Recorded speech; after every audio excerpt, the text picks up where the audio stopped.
안녕하십니까. 이번 시간에는 남북 협상을 통한 개성공단 위기 극복 두 번째 사례로 2013년에 있었던 개성공단 잠정 중단 사태에 대해서 말씀을 드리고자 합니다. 말씀드릴 순서는 1번 사례의 개요, 2번 북측이 잠정 중단 조치를 취하게 된 배경, 3. 문제 해결을 위한 회담의 경과, 4. 사례가 주는 시사점 및 특이사항 순서가 되겠습니다. 우선 사례의 개요를 살펴보면 2013년 4월 8일 북측은 우리의 언론 보도를 문제 삼아서 개성공단의 북측 근로자를 철수하고 공단을 잠정 중단한다 하고 발표를 하였습니다. 당시에 김양건 대남비서가 개성공단을 직접 방문해서 개성공업지구 사태와 관련한 중대 조치를 취함에 대하여 라는 담화를 발표하였습니다. 이에 대해서 우리 측은 4월 25일 통일부 대변인 성명을 통해서 남북 당국 간의 실무회담을 개최할 것을 제의하고 북측이 만일 이게 호응하지 않을 경우는 우리 측도 중대 조치를 시행할 것임을 발표하였습니다. 북측이 우리의 회담 제의를 거부함에 따라서 4월 26일에는 개성공단에 잔류하고 있던 우리 측의 인원도 철수하기로 결정하였습니다. 이에 따라서 4월 27일에는 우리 기업의 주재원, 개성공단에 있던 주재원 126명이 철수를 하였고 4월 29일에는 한전, KT 등 개성공단에서 근무하고 있던 기관 근무자 43명이 철수하였고 5월 3일에는 마지막으로 관리위원회 7명이 마지막으로 철수를 함으로써 모든 우리 인원의 철수가 완료되었습니다. 관리위원회 7명은 우리가 철수를 하지 못하고 우리 기업이 그때 당시 북측이 지급해야 될 임금, 세금 등 지급하지 못한 미납금 1,300만 불을 현금으로 북측에 지급한 이후에야 철수할 수 있었습니다. 이후에 우여곡절을 거쳐서 7차례의 개성공단 남북 당국 실무회담이 개최되었습니다. 그 결과 8월 14일 개최된 제7차 회담에서 개성공단의 정상화를 위한 합의서를 채택하였고 9월 16일 개성공단이 5개월여 만에 다시 재가동한 그런 사례가 되겠습니다. 그럼 북측이 왜 개성공단의 근로자들 철수하고 중단한다고 발표를 하게 되었을까? 그 당시 배경들을 한번 쭉 짚어볼 필요가 있다고 생각이 됩니다. 북한은 2012년 12월 12일 장거리 로켓을 발사하였고, 박근혜 정부 박근혜 정부 되기 직전 2013년 2월 12일 제3차 핵실험을 실시하는 등 핵도발을 지속하였습니다. 이에 따라서 유엔 안보리의 대북 제재결의 20875, 20945가 채택되는 등 대북 제재가 점점 가중되고 그렇게 있었습니다. 우리 개성공단에도 사전에 징후가 발생하였는데요. 3월 27일에는 북이 서해지구 군 통신선을 차단하였습니다. 이 군 통신선은 남북 군부 간의 출입을 연락하는 그런 통신선인데 통신선을 차단해버림으로 인해서 출입에 상당한 장애가 조성이 되었습니다. 그 4월 3일에는 우리 남쪽에서 북 개성공단으로 들어오는 모든 입경을 차단시켜 버렸습니다. 이에 따라서 우리 개성공단에 머물고 있던 우리 주재원 식자재 공급도 중단되는 아주 심각한 상황이 발생하였는데요. 그때 우리 개성공단에 있는 우리 주재원들의 식자재는 우리 주로 남측에서 차량으로 다 공급을 해오던 그런 상황이었는데 그런 차량마저도 북측에서 입경을 못하도록 다 차단을 시켜버렸기 때문에 발생한 상황이었습니다. 정부는 북측의 출입을 조속히 정상화할 것을 촉구하면서 특히 개성공단에 있는 우리 주재원용 식자재만이라도 수송용 차량을 좀 입경을 허용해달라 하는 것을 간곡히 요청을 하였지만 북측은 우리 요청을 거부하였고 4월 8일에는 더욱 강경한 조치를 취하였는데 그것이 바로 오늘 우리가 사례로 살펴보게 될 북측 근로자 철수와 개성공단 잠정 중단 발표였습니다. 그래 이 당시 배경을 쭉 이렇게 살펴보면은 북한은 핵 개발로 인한 국제사회의 대북 제재가 점점 강화되고 또 이 시점이 보시면은 이게 4월 8일까지 4월 달이지 않습니까? 이때는 한미합동 군사훈련이 막 시작되고 이때입니다. 그래서 한미합동 군사훈련이 시작되자 이에 대한 반발로 개성공단을 활용해서 대남 압박하는 것 조치를 실시했다. 이렇게 볼 수 있겠습니다. 자, 이 문제를 해결하기 위한 이제 회담들이 쭉 됐는데 그 경과를 한번 살펴보면 제일 처음으로는 남북 장관급 회담 준비를 위한 실무 접촉이 2013년 6월 9일에서 10일까지 판문점 평화의 집에서 열렸습니다. 이 경과를 보면은 우리 측은 가장 시급한 문제로 개성공단에 이렇게 남겨두고 어떤 완제품과 원부자재 반출을 위한 당국 간 실무회담을 수차례 북측에 개최를 제의했지만 북측은 계속 이를 거부해오고 있었던 상황입니다. 사실 우리 기업은 다 철수를 했지만 가장 시급하게 원하는 것은 개성공단에 남겨둔 완제품을 가져오는 겁니다. 완제품은 주로 이제 의류, 옷 이런 것들인데 철이 지나면은 팔 수도 없고 이렇기 때문에 당장 가져와서 뭐 팔 건 팔고 이렇게 해야지 손해가 줄어드는 겁니다. 또 원부자재도 개성공단에 많이 쌓아두고 왔는데 이것을 일단 남측에 내려와서도 뭐 남측에 있는 서울의 공장에서라도 생산을 계속 해야 되는데 그러기 위해서는 개성공단의 원부자재를 가져오는 이 문제가 아주 시급하게 제기되었습니다. 그래서 북측에 계속 그 원부자재 반출을 위한 당국 간 실무회담을 개최하자고 제의했는데 북측은 계속 거부를 해오고 있었습니다. 거부를 해오면서 우리 또 남측의 기업들에게는 별도로 팩스나 이런 것을 보내가지고 완제품 및 원부자재 반출을 허용하겠다. 기업가가 개성공단으로 오면 우리가 정상화 문제를 같이 협의할 수 있다. 이런 등을 통보하는 등 우리 기업하고 우리 정부 간의 갈등을 조장하는 그런 이중 행태를 보여왔습니다. 그런 상태에서 우리 측은 계속 북측에다 책임 있는 당국 간 대화가 필요하니 당국 간 대화를 하자고 요구를 해왔습니다. 이에 대해서 북측이 6월 6일 날 조국평화통일위원회 일명 줄여서 조평통이라고 합니다. 조평통 대변인 특별담화를 통해서 개성공단 문제 해결은 물론이고 금강산 관광을 재개하는 문제, 이산가족 문제 이런 것들 다 포함한 논의를 위해서 당국 회담을 하자고 제의를 했습니다. 이에 대해서 우리 측은 그렇다면 그 장관급 회담을 6월 12일 서울에서 개최하자 하고 제의를 했고 북측은 그러지 말고 6월 9일 날 개성에서 당국 회담 준비를 위한 실무접촉부터 우선 가지자 하고 제의를 했습니다. 우리 측은 실무접촉 개최에는 동의를 했고 다만 장소는 개성으로 하지 말고 판문점으로 하자고 수정 제의했고 북측이 이것을 수용함으로 인해서 판문점에서 장관급 회담 준비 실무접촉이 개최되게 되었습니다. 자, 판문점 실무접촉이 개최되었는데요. 당시 수석 대표는 우리 측은 통일부 정책실장, 북측은 김성애 조평통 서기국 부장이 나왔습니다.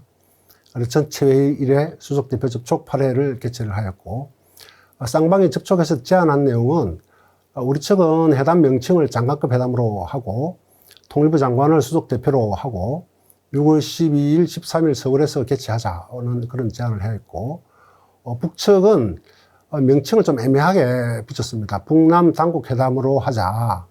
그리고 수석 대표는 상급 당국자가 단장이 될 것이다. 이렇게 하고 6월 10일, 13일 서울 개최하자. 그러니까 결국 6월 10일, 13일 서울에서 개최하자는 이렇게 합의를 하였지만 수석 대표의 급, 또 회담 의제 이런 데 대해서는 합의를 하지 못한 채 각자가 편리한 대로 그러면 입장을 발표하기로 하자 하고 실무접촉이 종료되었습니다. 그 실무접촉 종료 이후에 이제 우리 측은 북측에다가 단장의 명단을 통보해 줄 것을 수차례 이렇게 요청을 하였습니다. 그런데 북측은 명단을 주지 않고 남과 북이 동시에 명단을 교환하자고 이렇게 주장을 하였고 여기에 대해서 6월 11일 날 말하자면 6월 12일 날 회담 개최일인데 그 하루 전날 오후에 판문점에서 연락한 접촉을 통해서 명단을 동시에 교환하였습니다. 우리 측은 통일부 차관을 수석 대표로 지정하였고 북측은 조평통 서기국 국장을 수석대표로 임명을 하였습니다. 근데 우리 측이 통일부 차관을 수석대표로 임명한 것은 이미 북측에서 조평통 국장을 수석대표로 임명한다는 사실을 어느 정도 알고 있었고 확신을 가지고 있었고 그래서 통일부 차관을 수석대표로 지명을 하였습니다. 그래서 우리 측은 조평통 국장은 장관급으로 우리가 인정할 수 없기 때문에 통일부 차관을 수석대표로 하여 회담을 개최하자고 북측에 계속 요구를 했지만 북측은 결국 조평통 서기국 국장이 자기들은 상급이다라고 우기면서 우리 측 수석대표 격을 문제 삼아서 회담을 무산시켜버렸습니다.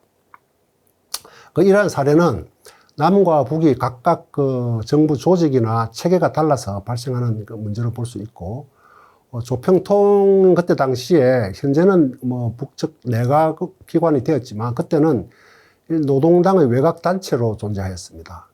그래서 그리고 우리가 이제 장관급 회담에서는 우리 측에서는 노동당 통일전선부장이 나와야 한다 하는 그런 입장을 가지고 있었습니다. 자, 이렇게 장관급 회담이 허무하게 무산된 지 한 달이 못 되어서 제1차 개성공단 남북당국 간 실무회담이 판문점에서 개최되었습니다. 그 경과를 보면은 북측이 장마철에 설비 자재 피해 대책을 수립을 하기 위한 관계자의 방북을 허용한다 하는 그런 통지문을 우리 관리위원회와 기업협회 측에 7월 3일 날 전달하였습니다. 그러니까 우리 측은 이에 대해서 7월 4일 날 장마철 설비의 부식 방지와 완제품 및 원부자재 반출을 위한 당국 간 실무회담을 개최할 것을 제의하였고 북측이 이에 호응함에 따라서 제1차 당국 간 실무회담이 개최되게 되었습니다. 판문점 통일각에서 7월 6일, 7일간 개최되었고 수석대표는 남측에서 통일부의 남북협력지구 지원단장, 북측은 북측의 총국의 부총국장, 국장급 회담이라고 보시면 됩니다. 국장급. 그래서 전체 회의 2회, 수석대표 접촉 10회를 가졌습니다. 사실 이 1차 회담은 우리 기업들이 긴급하게 원하는 뭐 설비를 점검하고 물자를 반출하는 그런 문제이기 때문에 서로 뭐 어떤 의견 충돌이나 이런 게 없고 특별한 의견 대립은 없었습니다.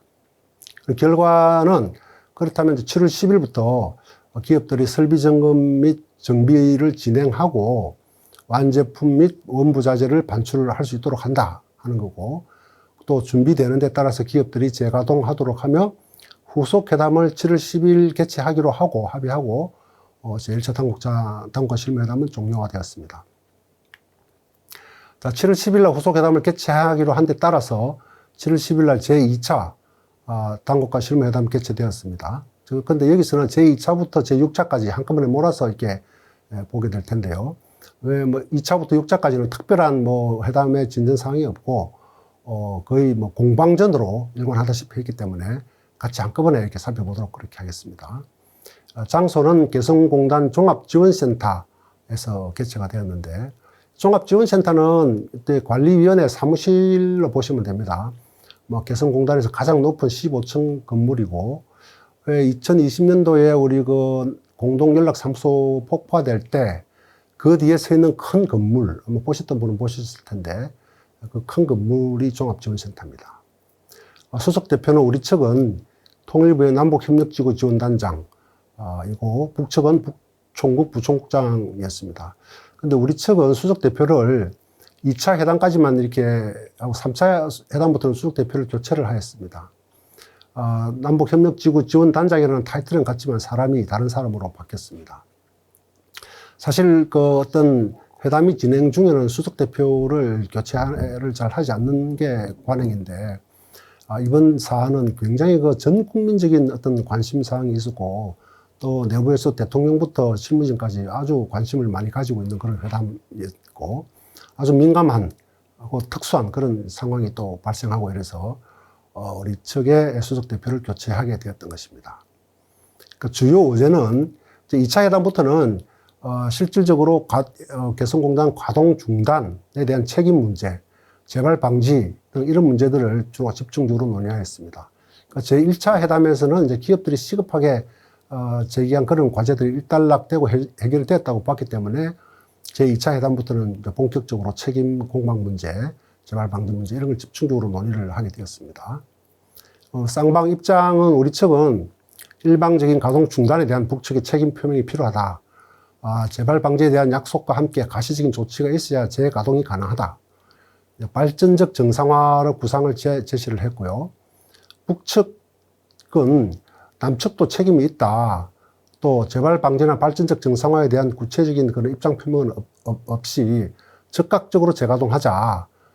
하면서 재가동이 필요한 실무적 사안 중심으로 논의가 이루어졌습니다.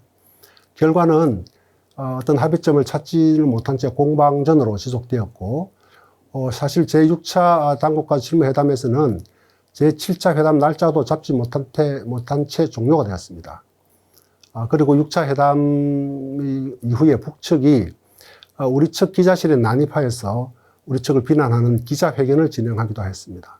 사실 우리 그 대표단에 가면은 기자단도 따라가서, 풀 기자단이 따라가서 별도로 기자실을 프레스센터를 그 현장에서 꾸리고 취재를 하게 되는데, 거기 북측이 이제 회담이 끝나고 나서 거기 난입을 해서 말하자면 자기들 기자회견을 진행을 하기도 했습니다.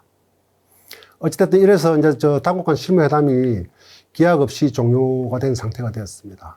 그럼 2차 회담에서 6차 회담까지 서로 주장한 것을 간단하게 좀 비교를 해보면, 우리 남측 입장은 중단 사태의 책임은 북측의 일방적 근로자 철수에 있다 하는 것이고, 개성공단을 단순하게 재가동하는 것은 안 되며 발전적 정상화가 이루어져야지 재가동이 가능하다 하는 입장을 표명했습니다. 그래서 발전적 정상화는 신변 안전과 투자 자산이 보호되는 안전한 공단, 여건 조성이 되어야 되고, 외국 자본의 유치를 통한 국제화된 공단이 되어야 된다는 것이고, 또 통행, 통신, 통관 등 이른바 삼통 제도의 정비로 인해서 기업들이 자유롭게 출입하고 자유로운 활동이 보장되는 그런 공단이 되어야 된다는 것이고, 또 노무, 세무, 임금 등 각종 그런 제도에 있어서도 국제적인 기준이 통용되는 그런 국제적 경쟁력을 갖춘 공단이 되어야 된다 하는 그런 발전적 정상화의 필요성을 강조했습니다. 이에 대해서 북측은 책임은 남측에도 있다. 발전적 정상화를 위해서는 제재가 풀어져야 한다. 특히 개성공단에 대한 전략물자 반입 통제 제재가 해제돼야 한다. 이것은 미국의 EAR, 말하자면 EAR이라고 수출 통제, 수출 관리법에서 그 밑에 하위 시행령으로 있는 수출 통제 규정입니다. Export Administration Regulations라 해서 EAR이라고 하는데, 거기 보면은 이중 용도로 쓰일 수 있는 물자나 미국의 기술이 10% 이상 포함된 제품이나 기술들은 어떤 수출을 하려면 기본적으로 금지되어 있지만 꼭 하려면은 미 상무부 장관의 허가를 받아야 되는 그렇도록 되어 있습니다. 그래서 개성공단에는 사실은 이것 때문에 정밀 기계나 고부가 가치 설비 투자가 할 수가 없는 그런 상태에 있었습니다.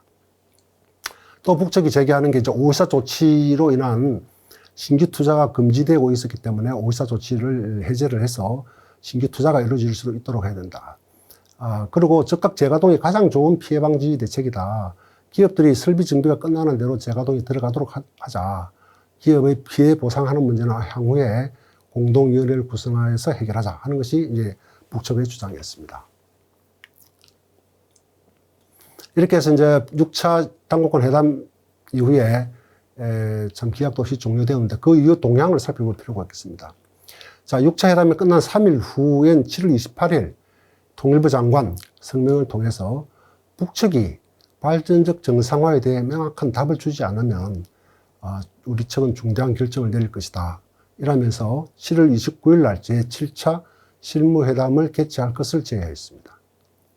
이에 대해서 북측의 호응이 없자 8월 4일에는 통일부 대변인 성명을 통해서 이 마지막 회담 제의라는 것을 분명히 하면서 8월 7일에 우리는 입주기업에 경협 보험금을 지급하기로 결정하였습니다.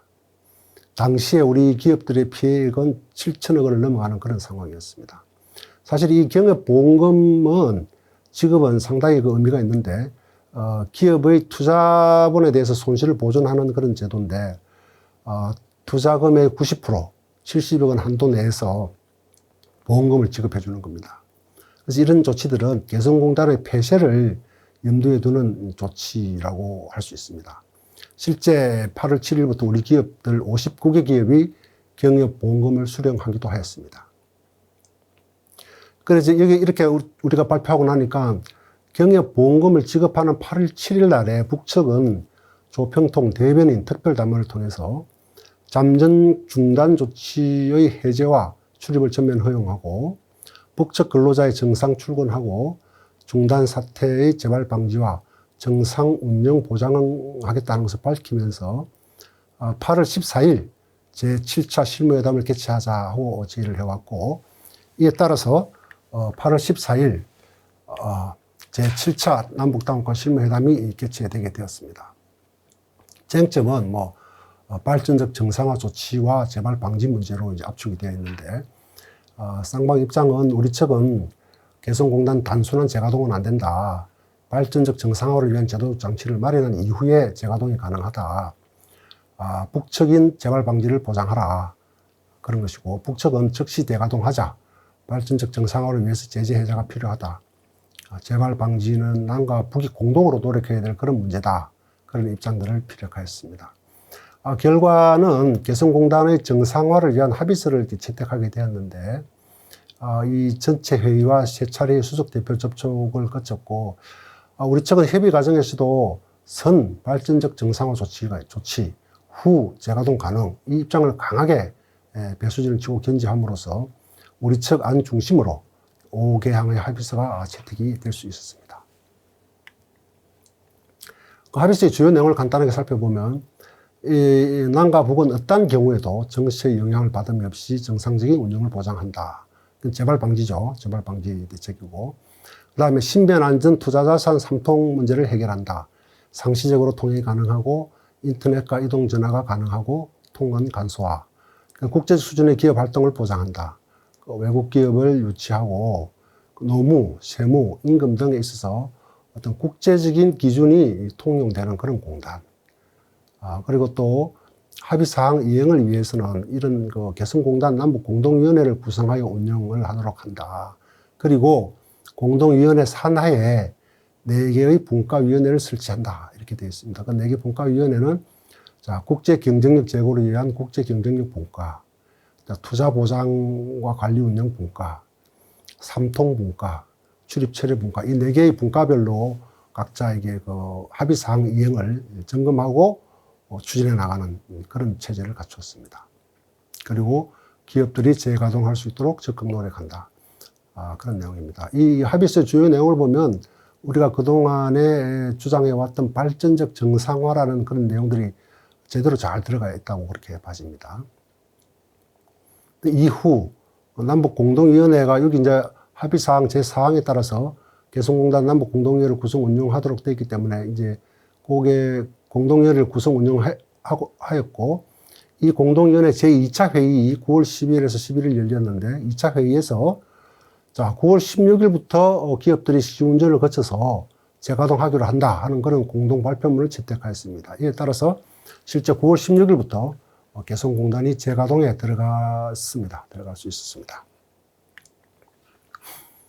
자, 그런 이번 사례가 보여주는 시사점에 대해 살펴보도록 그렇게 하겠습니다.